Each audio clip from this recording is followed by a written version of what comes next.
Hello good evening friends. आज अपन discuss करेंगे science की क्लास में जो डिस्कस करने वाले हैं वो है फैट।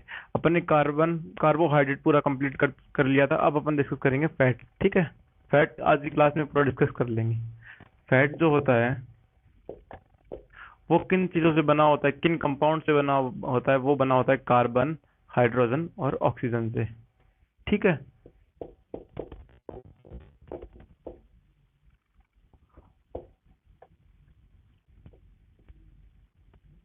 किन चीज़ों से बना होता है? ये बना होता है कार्बन, हाइड्रोजन और ऑक्सीजन से। इसका फॉर्मूला क्या होता है? इसका फॉर्मूला क्या होता है? तो इसका फॉर्मूला लिख लेते हैं। C57, H110 and O6। ठीक है, ये होता है फैट का फॉर्मूला। फैट का फॉर्मूला क्या होता है? C57, H110 और O6 होता है फैट का फॉर्मूला। ठीक है, आगे देखते हैं। अपन ने कंपाउंड देख लिया किस चीज से बना होता है, फॉर्मूला देख लिया। तो एग्जामिनर पूछ लेता है फैट का फॉर्मूला किस चीज का फॉर्मूला है? फैट का फॉर्मूला। अब देख लेते हैं सोर्स। सोर्स क्या क्या है इस चीज इसके इसके सोर्स जो है वो है घी। ठीक है, घी जो होता है वो सबसे मैक्सिमम सोर्स होता है। सबसे अधिक मात्रा में फैट किस में पाया जाता है? घी में पाया जाता है मैक्सिमम। ठीक है, जो अन्य है वो देख लेते हैं एक बार। अन्य किन किन में पाया जाता है? ये पाया जाता है पनीर में, दूध में। ठीक है, पनीर में, दूध में, मूंगफली में। ठीक है, दूध में, पनीर में, घी में, मूंगफली में। और किस चीज में? चिकन में, मटन में पाया जाता है। ठीक है, पर जो अपनी मूंगफली जो है, ये अपनी मूंगफली जो है इसमें दो चीजें पाई जाती हैं। एक तो पाया जाता है प्रोटीन और एक पाया जाता है फैट। अगर एग्जामिनर आपसे पूछ ले कि फैट और प्रोटीन में से मूंगफली में कौन सी अधिक मात्रा में पाया जाता है, तो पाया जाता है प्रोटीन। प्रोटीन जो है वो मूंगफली में फैट से ज्यादा मात्रा में पाया जाता है। ये क्वेश्चन पूछ लेते हैं ग्रुप डी में। ठीक है, आगे चलते हैं। आगे चलते देखते हैं फंक्शन। ये हो गया, ये हो गया, ये हो गया। अब देखते हैं फंक्शन। ये इसका कार्य क्या होता है? इसका कार्य होता है हमारी बॉडी को एनर्जी प्रोवाइड करना। हमारी बॉडी को एनर्जी प्रोवाइड करने का जो कार्य होता है वो कार्बोहाइड्रेट के पास होता है और फैट के पास होता है। ठीक है, तो ये क्या करता है? हमारे शरीर को एनर्जी प्रोवाइड करता है और क्या करता है? थर्मल इंसुलेटर का कार्य करता है। ये किस चीज का कार्य करता है? ये करता है थर्मल इंसुलेटर का। थर्मल इंसुलेटर का कार्य किस प्रकार से करता है वो मैं आप लोगों को बताता हूँ। जिस प्रकार से अपन रनिंग करके आते हैं, जैसे कि रनिंग करते हैं तो रनिंग करने के दौरान होता क्या है? जो फैट होता है वो खुद को बर्न करके हीट रिलीज करता है। हीट रिलीज करता है मतलब थर्मल रिलीज करता है, थर्मल एनर्जी को प्रोड्यूस करता है। थर्मल एनर्जी एक प्रकार की हीट ही है। ठीक है, वो खुद में हीट प्रोड्यूस करता है, खुद को जलाकर हीट का बढ़ाता है। हीट बढ़ाने के बाद अपने शरीर से जो पसीना वाटर पसीना है वो रिलीज होने लगता है। इसी कारण से हमारे शरीर से हीट रिलीज होती है। फैट बर्न करके हीट रिलीज करता है। तो ये क्या करता है? थर्मल इंसुलेटर का कार्य कौन करता है? फैट करता है। ठीक है, आगे चलते हैं। फॉर्मेशन ऑफ फैट देखते हैं। ये सब कर देता हूँ। ये हो गया यहाँ तक। अब आगे चलते हैं।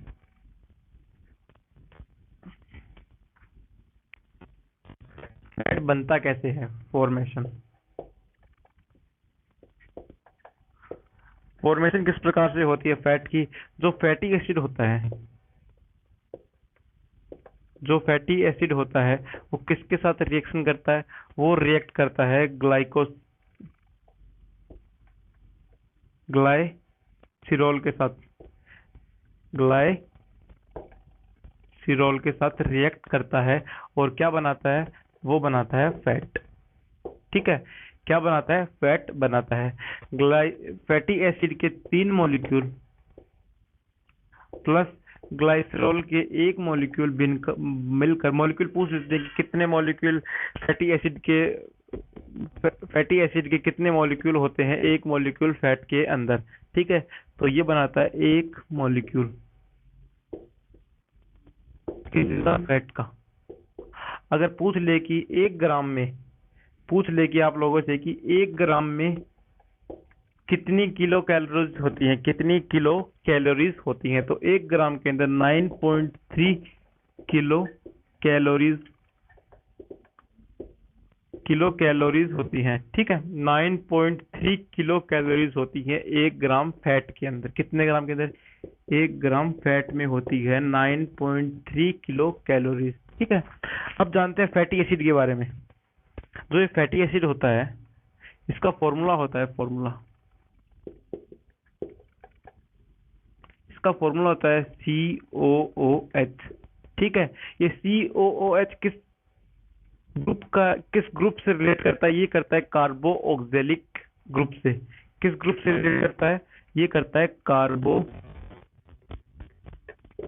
ऑक्जेलिक, कार्बो ऑक्जेलिक ग्रुप से रिलेट करता है। ठीक है, अब ग्लिसरॉल का फॉर्मूला क्या होता है? इसका फॉर्मूला होता है C3H8O6, C3H8O3, sorry O3, C3H8O3, ये होता है ग्लिसरॉल का फॉर्मूला। अब आगे चलते हैं। ये हो गया फैटी एसिड, हो गया ग्लिसरॉल, हो गया। अब देखते हैं कि फैट आगे देखते हैं कि फैटी एसिड क्या क्या कार्य करता है। फैटी एसिड के बारे में देखते हैं।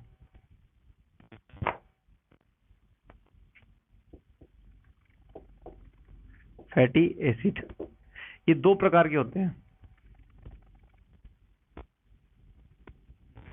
एक होता है सैचुरेटेड और एक होता है अनसैचुरेटेड। ये अपन क्यों पढ़ रहे हैं? फैटी एसिड क्यों पढ़ रहे हैं? क्योंकि ये फैट बनाने के काम में आता है। ठीक है, ये फैट बनाने के काम में आता है। जो सैचुरेटेड फैट और अनसैचुरेटेड फैट, ठीक है, इसके बारे में अपन डिस्कस करेंगे अभी। जो सैचुरेटेड फैट होता है, ठीक है, जो सैचुरेटेड फैट होता है वो किससे प्राप्त होता है? वो हमें प्राप्त होता है एनिमल से। किससे प्राप्त होता है? एनिमल से। एग्जाम्पल फिश, एक ही याद है मेरे को। ठीक है, अनसैचुरेटेड होता है वो किससे प्राप्त होता है? वो होता है प्लांट से, लाइक तिल, सरसों एक्सेट्रा। ठीक है, ये किससे प्राप्त होता है? प्लांट से प्राप्त होता है अनसैचुरेटेड। ये हमारे शरीर के लिए हार्मफुल होता है और ये हमारे शरीर के लिए यूजफुल होता है। ठीक है, ये हार्मफुल क्यों होता है, ये यूजफुल क्यों होता है, वो मैं आप लोगों को बता देता हूँ। जो इसमें हार्मफुल इसलिए होता है, जो सैचुरेटेड फैट होता है, इसका फॉर्मूला होता है CC होता है, यानी कि इसमें प्रेजेंट होता है सिंगल कार्बन, सिंगल बॉन्ड। और जो अनसैचुरेटेड होता है, इसमें प्रेजेंट होता है डबल बॉन्ड। ठीक है, केमिस्ट्री के हिसाब से जो सिंगल बॉन्ड है वो स्ट्रॉन्ग बॉन्ड होता है। स्ट्रॉन्ग बॉन्ड को तोड़ने के लिए हमारे शरीर को एनर्जी की अधिक मात्रा चाहिए होती है। अगर वो एनर्जी ज्यादा यूज लेगा तो वो एनर्जी बनाएगा कहाँ से? इसी में अनसैचुरेटेड में क्या होता है कि डबल बॉन्ड होते हैं, ये केमिस्ट्री के हिसाब से वीक बॉन्ड कहलाता है। और फिर ट्रिपल बॉन्ड तो एक्स्ट्रा बहुत ज्यादा वीक हो जाता है। तो डबल बॉन्ड होता है तो ये वीक बॉन्ड कहलाता है। तो इसमें एनर्जी कम लगती है और जितनी एनर्जी लगती है नहीं वो ज्यादा, तो ये प्रोड्यूस कर देता है। ठीक है, ये हो गया। आगे देखते हैं, आगे देखते हैं। ठीक है, अब पता कैसे लगाएं कि ये स्ट्रॉन्ग बॉन्ड है या फिर स्ट्रॉन्ग बॉन्ड है या फिर स्ट्रॉन्ग बॉन्ड नहीं है? ठीक है, अब देखते हैं कि इसका पता कैसे चलता है। जो सैचुरेटेड होता है इसको अपन -डिग्री पे, मतलब कम टेम्परेचर रखेंगे, टेम्परेचर डिक्रीज करके रखेंगे किसी जगह पे, तो ये क्या हो जाएगा? फ्रीज हो जाएगा, जम जाएगा। अगर हम किसी ऑयल को, ठीक है, रेफ्रिजरेटर में रख देते हैं तो वो थोड़े समय बाद वो जमना स्टार्ट हो जाता है। ठीक है, ये किसमें होता है? सैचुरेटेड में। अनसैचुरेटेड में होगा क्या? हम इसे कम टेम्परेचर में रखेंगे, उसके बाद भी अपनी फॉर्मेशन चेंज नहीं करेगा। ये जो सैचुरेटेड होता है ये लिक्विड से सॉलिड में कन्वर्ट हो जाएगा, पर जो अनसैचुरेटेड होता है वो लिक्विड से लिक्विड की फॉर्म में ही रहेगा। वो सॉलिड में कन्वर्ट स्टार्ट नहीं होगा या फिर क्रिस्टल फॉर्म में बनेगा नहीं। ठीक है, आगे चलते हैं। कुछ एक्सेप्शनल केस देख लेते हैं। इनके एक्सेप्शनल केस जो है वो एग्जामिनर पूछता है मोस्टली, वो ही पूछता है, ये तो पूछता भी नहीं है कि, तो वो देखते हैं।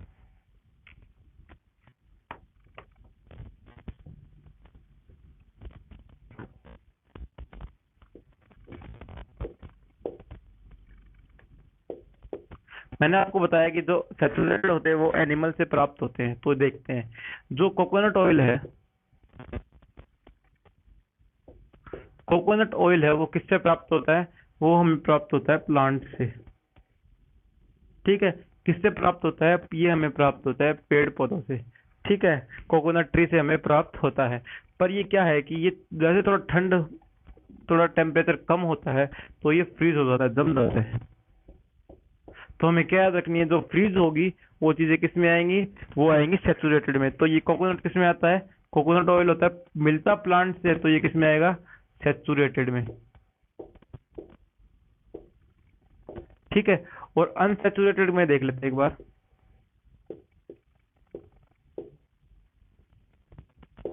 अनसैचुरेटेड में कौन सी आएगी? इसमें आएगी कॉड फिश। कौन सी fish? Cod fish. Cod fish.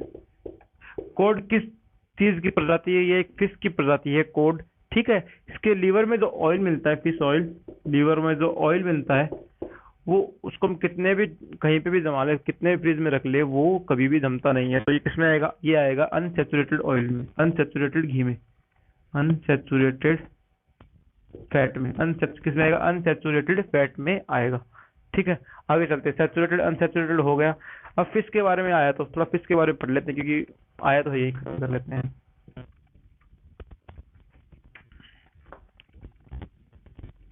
ठीक है, स्टडी ऑफ फिश क्या कहलाती है? स्टडी ऑफ फिश क्या कहलाती है? वो कहलाती है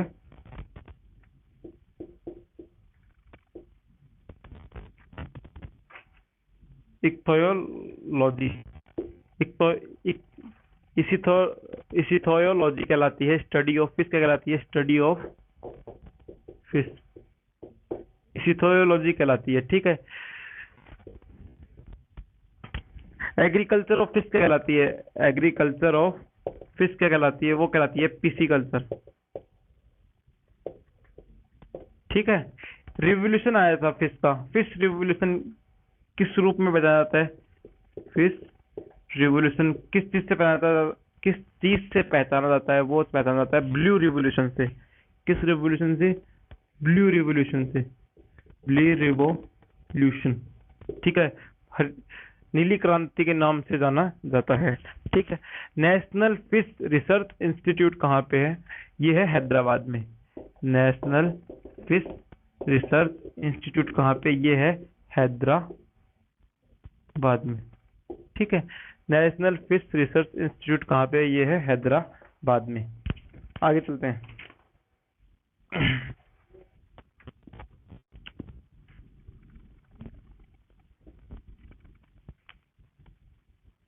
अगला जो अपना टॉपिक है वो है डाइजेशन ऑफ फैट।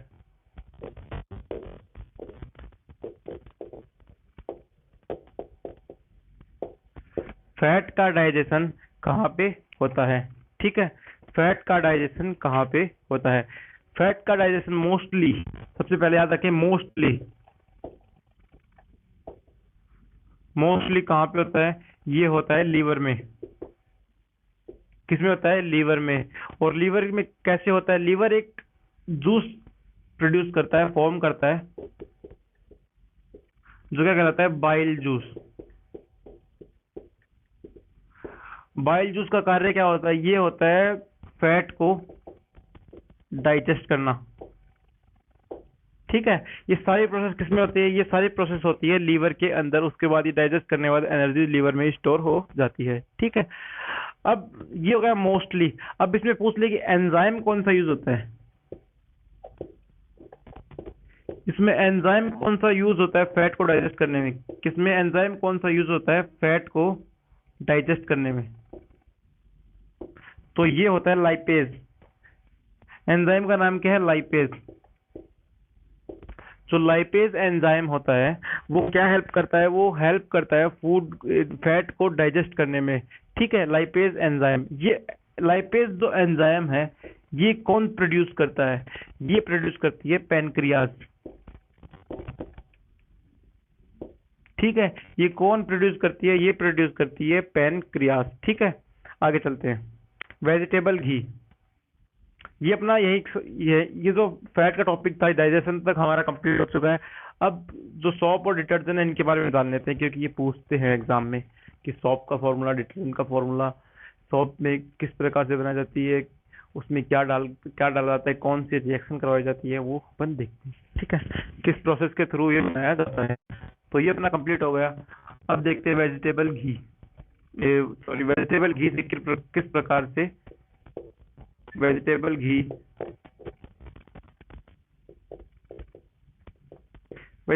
से किस प्रकार से सॉप बनाएंगे। ठीक है, सॉप बनाएंगे, वेजिटेबल घी से किस प्रकार से सॉप बनाएंगे, सॉरी गलत गलत गलत गलत गलत गलत गलत पहले ऑयल से, ऑयल तो बनाना, वेजिटेबल ऑयल से कैसे अपन घी बनाएंगे। वेजिटेबल घी, वेजिटेबल ऑयल से किस प्रकार से अपन घी बनाएंगे। इसमें होगा क्या, जो वेजिटेबल ऑयल है उसमें निकल के प्रेजेंस में हाइड्रोजन गैस पास करवाई जाएगी, उसके बाद ये वेजिटेबल घी में कन्वर्ट हो जाएगा। ये जो सारी प्रोसेस कहलाती है ये कहलाती है हाइड्रोजेनेसिस। तो अपन देखते हैं। ठीक है, वेजिटेबल ऑयल के अंदर निकल की प्रेजेंस में हाइड्रोजन गैस पास करवाएंगे तो वो कन्वर्ट होगा वेजिटेबल घी में या फिर डालडा घी में। ठीक है, जो वेजिटेबल ये जो प्रोसेस है, ये जो कंप्लीट प्रोसेस है वेजिटेबल ऑयल से वेजिटेबल घी बनाने में, ये क्या कहलाती है, ये कहलाती है हाइड्रोजिनेशन प्रोसेस है। जो ये क्या कहलाती है, ये कहलाती है हाइड्रोजिनेशन।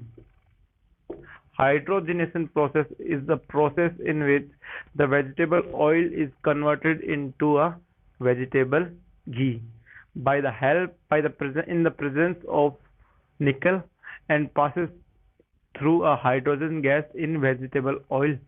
ठीक है, then it convert into a vegetable ghee. अभी हो गया अपने पास हाइड्रोजन, ये अपना हो गया वेजिटेबल घी हो गया। ठीक है, कन्वर्ट हो गया पूरा कंप्लीट, ये प्रोसेस भी हो गई अपनी, ये प्रोसेस हो गई। अभी जो निकल है ये यहाँ पे कैटलिस्ट का कार्य करता है। ये किसका कार्य करता है, ये रिएक्शन को तेज करने का कार्य करता है, कैटलिस्ट का कार्य करता है। किसका कार्य करता है, ये करता है कैटलिस्ट का कार्य। ठीक है, ये जो घी है वेजिटेबल घी है ये हार्मफुल होता है हमारे लिए। ठीक है, ये वेजिटेबल घी जो होता है ये हमारे शरीर के लिए हार्मफुल होता है। आगे देखते हैं। अब वेजिटेबल घी बन चुका है, घी अपना तैयार हो चुका है। अब इससे अपन बनाएंगे सोप और डिटर्जेंट। ठीक है, चलो देखते क्या है।